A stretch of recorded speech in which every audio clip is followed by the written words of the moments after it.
Selamat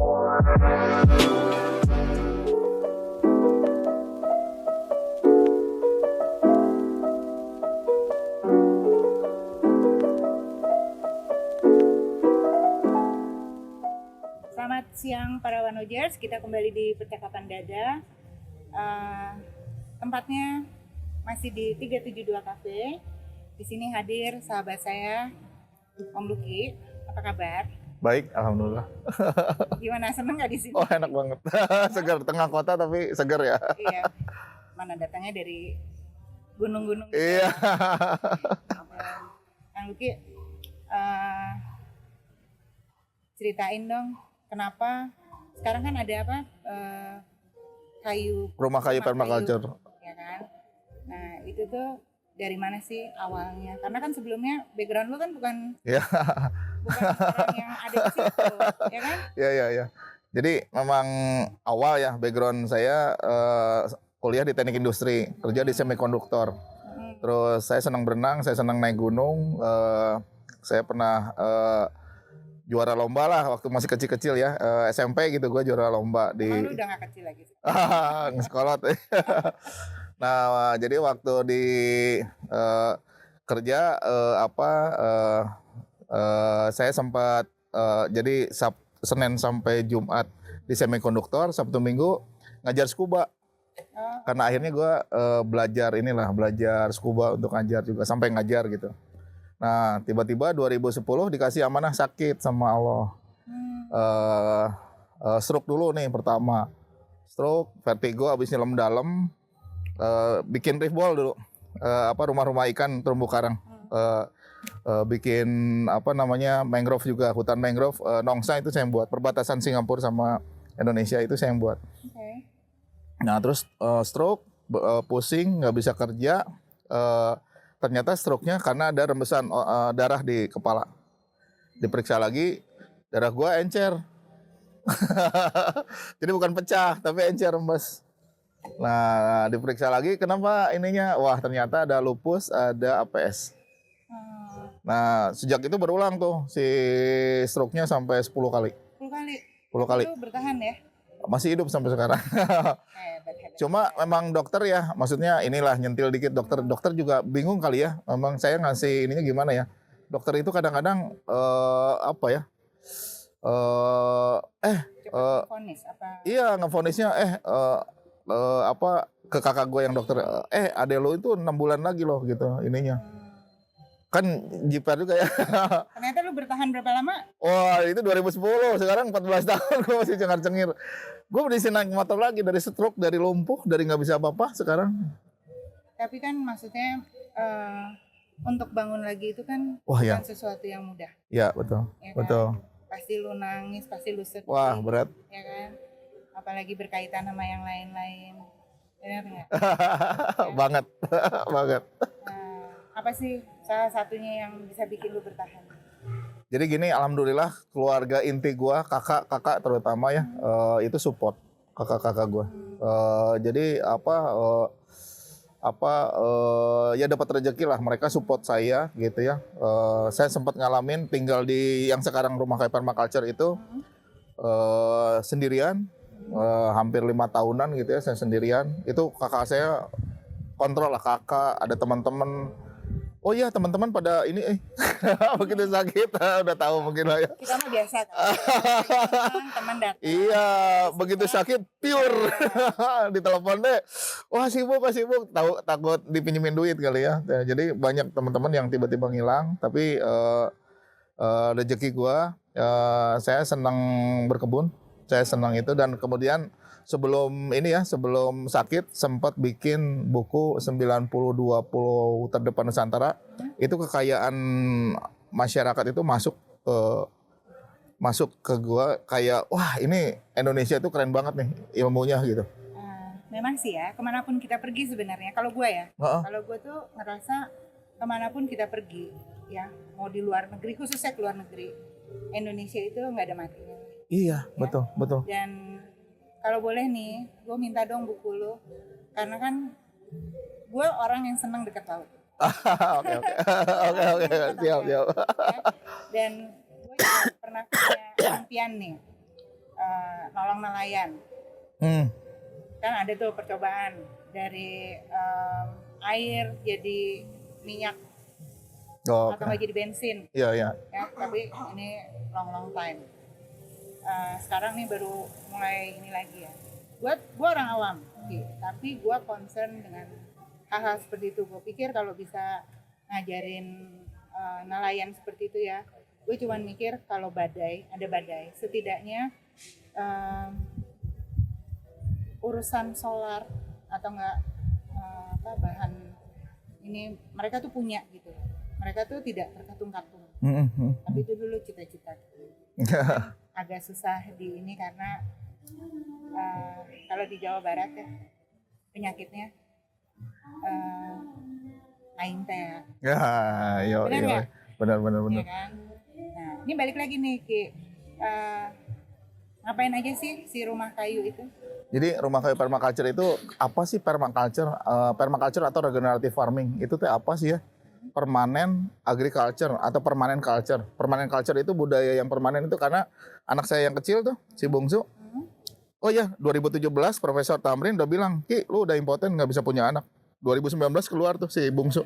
Gua bawa, Prof nih. Jadi Allah dengan caranya, dengan keajaibannya lewat tanaman organik, makanan sehat itu menyehatkan gua lagi gitu. Jadi, anak gua umur 5 tahun sekarang itu udah bisa. Ini sampah organik, ini sampah nggak organik. Karena di rumah kami di permaculture itu sebuah desain dari sebuah lingkungan di mana manusia, bangunan, tanaman, ternak yang ada di sekitarnya itu punya simbiose mutualisme secara lestari. Jadi anak gue itu udah bisa, oh ini mah nanti dikomposkan, oh ini nanti buat makanannya maggot, oh ini buat makanannya ayam atau apa. Itu udah ada kayak kesadaran dari kecil gitu. Oke, itu semua ditanam dari kecil ya. Nah, cuman kan sekarang kalau kita turun ya, maksudnya ke arah kota, itu kan banyak hal yang hilang Ki. Iya betul. Kayak sampah aja. Anak lu umur berapa tadi? 5 tahun. Dia bisa pisahin sampah. Nah, bisa jadi kita nih orang yang di kota kita udah misahin sampah nih, tapi begitu diangkut campur lagi. Makanya sebetulnya gini, di kami ya kita ada etika, ada adab di atasnya prinsip. Etika yang pertama adalah earth care. Tapi kalau saya nyebutnya lebih dari earth care karena itu mah sebetulnya bersyukurnya gue sama Allah gitu. Jadi more than earth care. Kalau cuma earth care cinta sama bumi, wah lebih gue mah karena permaculture itu nyembuhin saya, nyatin saya. Hidup lo ya. Makanan saya bisa supply ke keluarga gitu ya. Makanan sehat ya. Gratisnya mah bonus. Gratisnya bonus, bahkan dijual juga bonus itu mah, tapi sehat dulu gitu. Karena nyari makanan organik sekarang sulit. Label doang kan organik ya. Itu kan ini kan produk-produk lu ya. Salah satunya. Dari berapa macam produk? 145. 145 banyak juga ya. Jadi ini sebagian produk yang ada di rumah kayu Primakultur. Nah ini menyinggung tadi soal organik ya. Kita tuh selalu identik organik itu mahal. Ya kan? Nah, apakah lu ada keinginan untuk membuang atau enggak lebih membiasakan orang bahwa organik itu sebenarnya tidak mahal sih. Jadi gini ya, sebetulnya organik itu kenapa mahal? Itu karena pajak. Pajaknya untuk sertifikasi organik itu 45 juta itu untuk 5 tahun. Nanti 5 tahun bikin lagi. Kemudian izin izin macam-macam lah itu buat satu produk. Iya. 45 juta. Iya, 45 juta. Bagus. Jadi kalau boleh nih nyentil dikit, pemerintah harusnya malahan gratis ya. Karena kita gini. Buat hidup sehat. Betul, hidup sehat dan gini. Kami itu mengelola sampah. Semua sampah di tempat, makanya tadi ya, mahalnya itu pajak. Yang kedua orang, human-nya, man hour, orang kerjanya. Kalau yang konvensional kan, butuh pupuk, beli aja tuh ke toko sebelah NPK 16 beres langsung, gitu kan.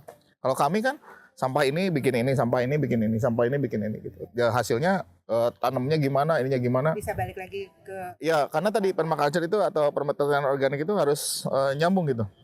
Kami punya ada adab ya, earth care, people care, sama berbagi adil.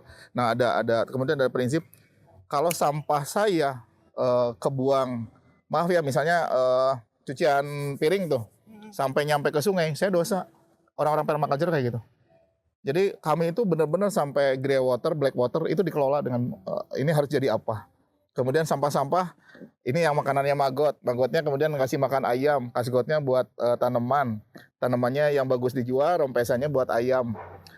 Kotoran ayamnya balikin lagi ke bikin. Pokoknya ada keberlangsungan. Gitu. Nah, sekarang gini, gue tuh tadi malam gak bisa tidur. Oke, ya, gue mikir, gue lama tinggal di Bali. Ya, Bali itu sekarang berubah, sangat berubah. Ya. Dan tiba-tiba kita kebanjiran, tiba-tiba sampah. Nah, balik lagi nih ke masalah sampah. Kalau dari apa yang diutarakan oleh Lucky itu adalah semua yang berkesinambungan, ya kan? Tapi untuk sampah yang ada, sebenarnya itu kan kita membutuhkan mesin untuk mengelola. Oke. Ya. Kalau yang dikatakan yang berkesinambungan tadi, itu mungkin akan dilakukan, bisa dilakukan. Mungkin keluarnya produknya kan macam-macam. Ya, bisa bata. Bisa kerajinan lah, bisa apa ya. Tapi kan sebenarnya yang diperlukan oleh masyarakat banyak itu kan adalah listrik. Ya. Jadi kalau sampah menghasilkan listrik, menurut gue itu selalu belum terkabul kali ya. Ya. Tapi gini ya, Mai, di kita juga ada prinsip bahwa selain sampah harus dikelola, kita juga punya energi terbarukan. Energi terbarukan tuh jangan mikir ini dulu lah, solar cell apa segala macam. Hanya dengan mengganti genteng dengan genteng kaca 7.500 perak, natural light masuk. Jadi lo kayak zaman dulu. Ya, rumah-rumah zaman dulu kan siang-siang terang ya. Iya. Tapi zaman sekarang tiap bangunan tuh kalau siang-siang nyalain lampu. Buat kami orang permaculture antusias itu dosa itu. Kan Allah udah kasih matahari loh, kenapa ini gitu. Jadi di kami itu natural light harus masuk, angin harus masuk. Saya punya tungku dan pembakaran ini buat api unggun yang kalau dinyalain asapnya itu keluar dari dapur karena pengamatan iklim mikro. Ya sekarang kalau misalnya genteng kaca ya, ada pemikiran kampungan sih. Iya, saya juga punya tungku kayu bakar dibikin kampungan. Lu kampungan pakai kayu bakar lebih enak rasanya. Ya, kalau itu nggak bisa dibohongin ya. Kalau kita masak pakai tungku itu rasanya beda. Masak pakai dandang beda. Beda kan? Ya kan? Nah, terus gue pernah kan berkunjung ke tempat lu ya.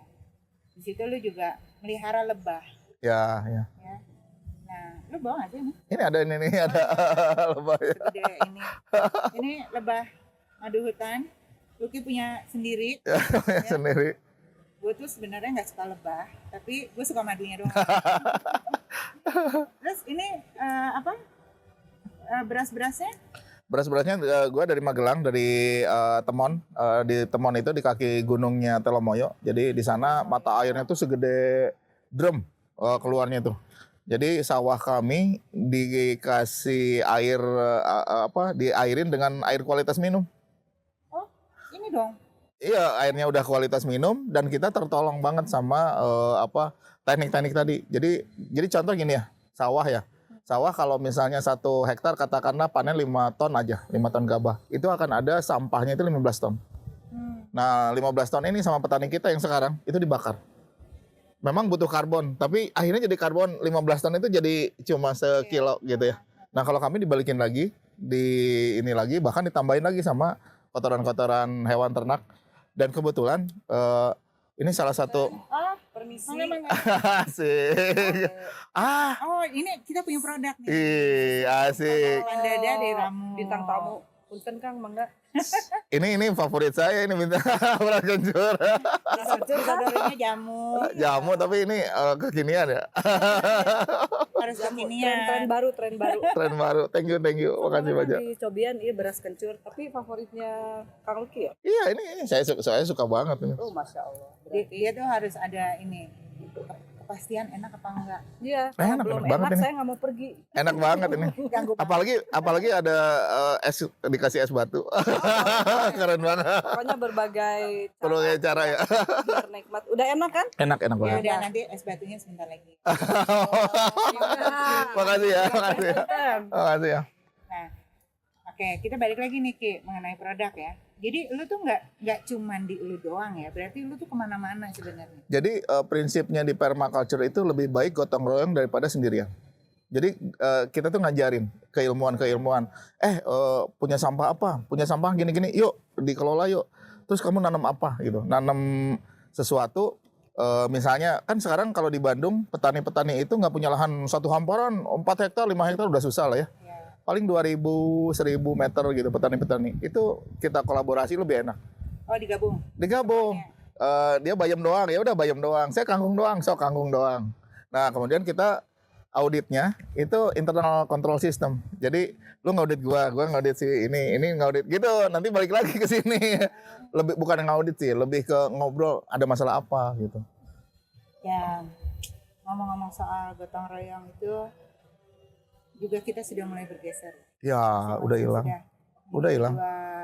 Ya, empatinya sama orang juga udah kurang. Iya. Tapi ya ini dari mana aja yang lo ambil petani-petaninya selain di apa? Jadi lahan kami yang punya saya itu kan Bandung sama Magelang. Kalau Magelang lebih ke rimpang-rimpangan kayak kunyit apa segala macam sama beras lah ya. Sama buah alpukat gitu, manggis gitu. Saya punya pohon-pohon. Tapi sebetulnya tadi kalau kita kan yang penting buahnya baik lewat ke ngelewatin quality control kita yang lolos nih, bagus, enak buah, nah itu baru kita sharing ke orang karena tadi kita itu susah cari makanan sehat. Susah cari makanan sehat, sementara tanah kita banyak ya. Tanah kita banyak, makanya punten ini ke Pak Prabowo nih, nggak apa-apa ya. daripada ngebabat hutan. Kantor gua kebagian nih dapat pupuk gitu ya. Tapi maksudnya daripada ngebabat hutan, bikin 2 juta hektar lahan sawah, mendingan dioptimalkan dulu lahan-lahan yang mangkrak di setiap tempat. Makanya kita punya program pengen setiap rumah itu menghasilkan makanan. Ya, itu kan masuknya ke ketahanan pangan. Ketahanan pangan. Ya, kita kan nggak pernah tahu ya. Tapi kalau orang tua zaman dulu pasti kan ada aja gitu tanaman, mau buah kek, Ya. mau sayuran kek. Oh iya. Ya. Ini yang lucu ya. Orang tua kita biasanya punya tabungan pohon. Betul. Ya. Jadi kalau kita punya rumah, mereka punya rumah terus nanam pohon kan buat anak-anaknya. Saya melakukan itu. Jadi saya dengan bangga ketika rumah kayu saya butuh renovasi, saya itu panen Pak kayunya. Nggak beli. Memang proud aja. Wah, ini panen bikin papan renovasi. Itu bangga gitu. Dan di rumah saya buah-buahan tuh sampai udah fed up, sampai udahlah gitu. Gua kalau ke desa-desa juga ya, begitu datang tuh suka dibekelin buah. Itu kan. Ya. Sebagasi lagi. Makanya udah Katanya, gila nih gue kalau belanja di toko mau habis duit berapa. Iya, Sementara iya. mereka bawa aja lah Bu. Kita udah bosan. Ah, Bener nggak? betul. Di Seloprojo di desa gua yang di Magelang itu, yang dibuangin di sana itu ini jeruk Bali. Jeruk Bali itu mahal loh. Iya, dibuangin di sana mah. Dibuangin. Itu buah kesukaan gue. Ya, Dibuangin. 45.000. Dicincang kasihin ke. Kok lu kasihin ke sapi? Mama mau. Nah, berarti lo harus kirim buat gue ya. Siap. Ya, kalau panen jeruk Kalau Bali. panen. Sakit hati loh gue beli jeruk Bali sekarang. Satu plastik Makanya. 45.000. Cuma masyarakat kita tuh nggak pinter manage, nggak pinter quality control gitu. Jadi ya tadilah kita juga banyak di ban kan di luar negeri karena nakal. Oke. Jadi contoh yang kemarin yang nakal itu vanilinya Indonesia kan bagus banget ya. Nah ketika lagi bagus booming naik 6 juta per kilo, 7 juta, 8 juta. Sekarang ngedrop lagi kenapa? Disobek, dikasih pasir biar berat. Agak pinter ya. Pinternya bener jahat kan gitu. Iya. Jadi apa namanya? Ya tadi lah. Tapi balik lagi ya, Mir, ini minta izin lah bahwa sebetulnya di permaculture itu kita menghidupkan lagi tanah, Mir. Ini yang cita-cita kami. Jadi kalau tanah hidup, tanahnya akan makin subur, apapun yang ditanam di atasnya, ternak di atasnya itu akan sehat. Jadi izin cerita nih, Mir. Jadi saya terbantu banget nih ada produk kita juga. Saya reseller doang pabriknya. Saya tenaga ahli di Bandung Inovasi Organik, Mir. Jadi kacamata nih ke sekolot. ini pupuk organik tapi pupuk aktif kecil gini untuk 1 hektar. Hah? Padi itu 11 cup ini total dari awal pratanam sebelum tanam sampai ke panen cuma 11 cup. Ini kebayang kalau petani kopi misalnya di gunung gitu, sakuin doang, cari air di sana 200 liter, kocek, sip.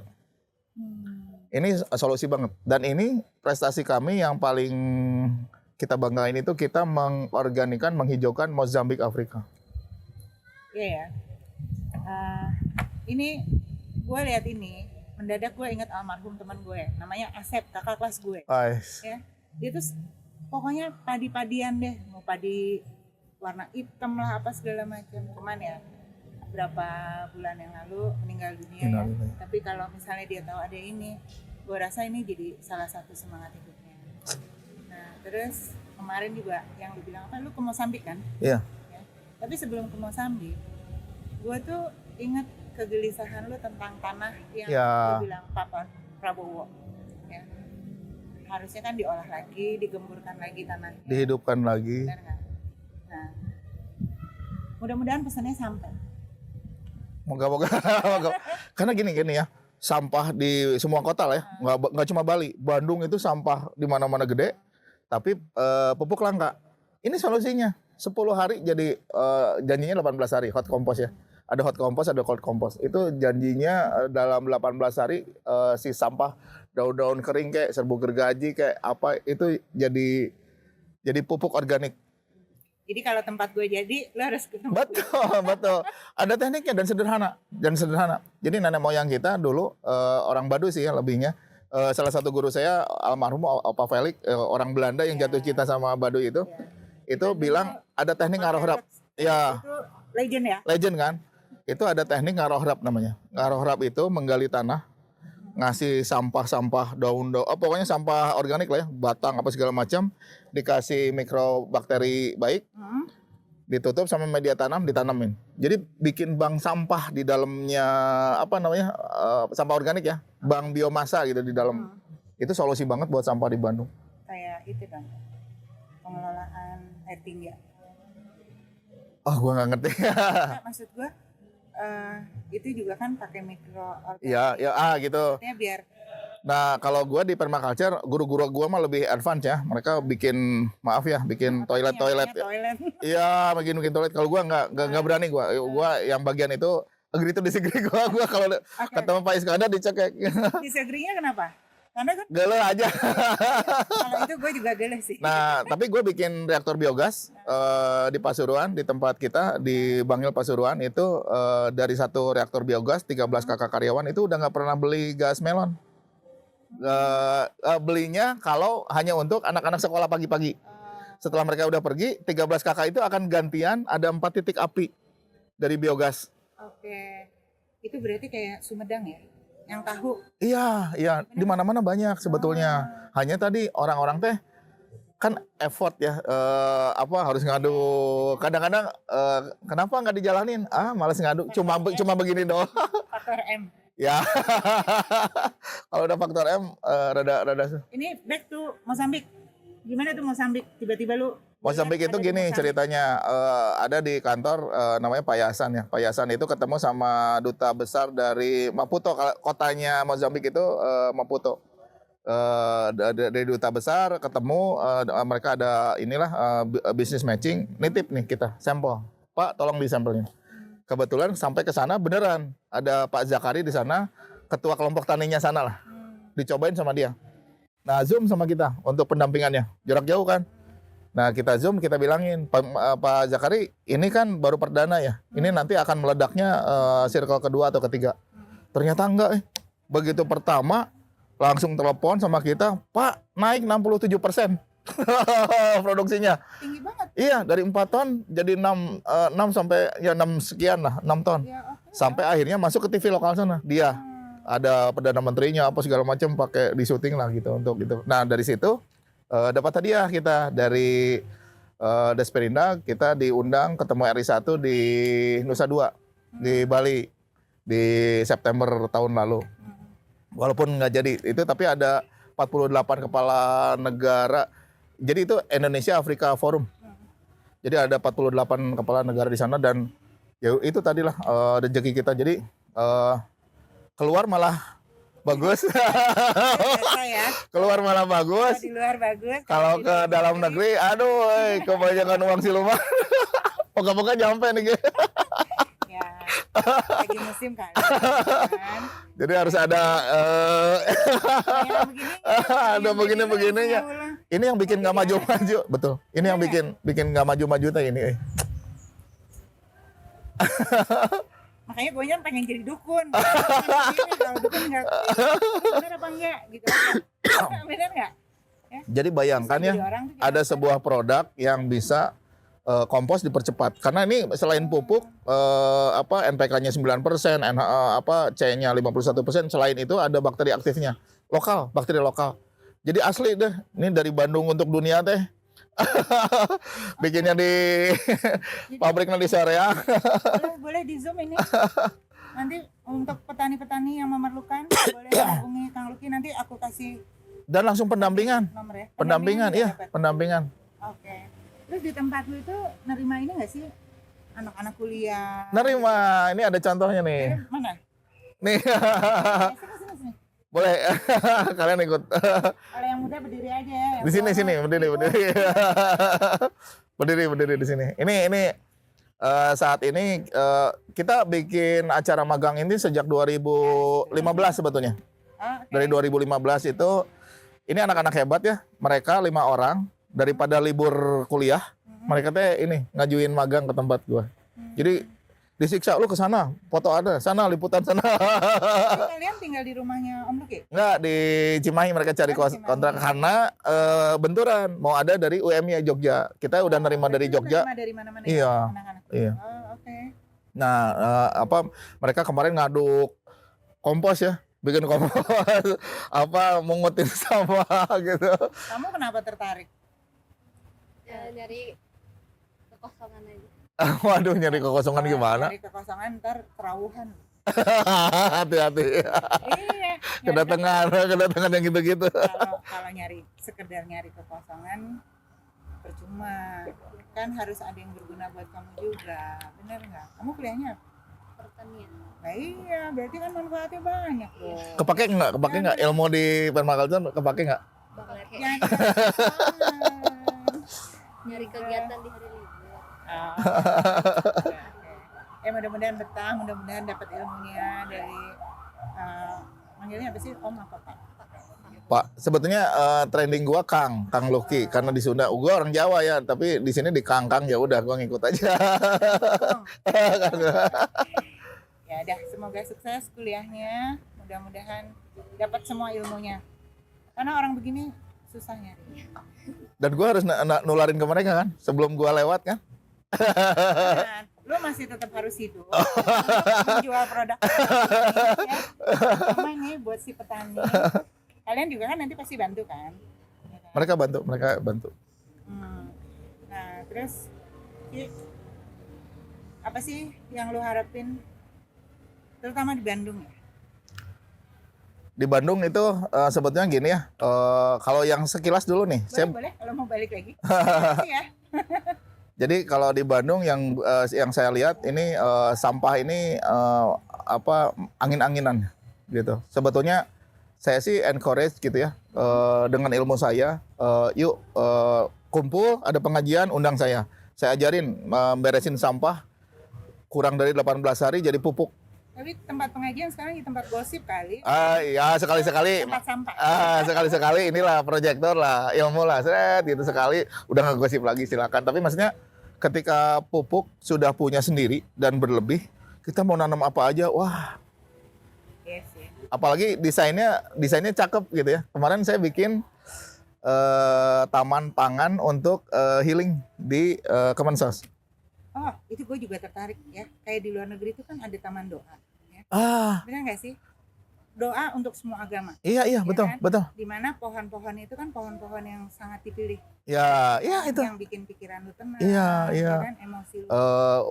Apa harumnya juga ini. Itu kan ya. balik. Iya. Akhirnya lu merasakan sesuatu yang tenang. Iya betul. Nah, kalau di sini di 372 ini namanya Pak Jimbo yang ngurus semua. Oh, oke. Ya. Dan gue dengan senang hati ngambilin. Kau tercipta bagai suatu keajaiban.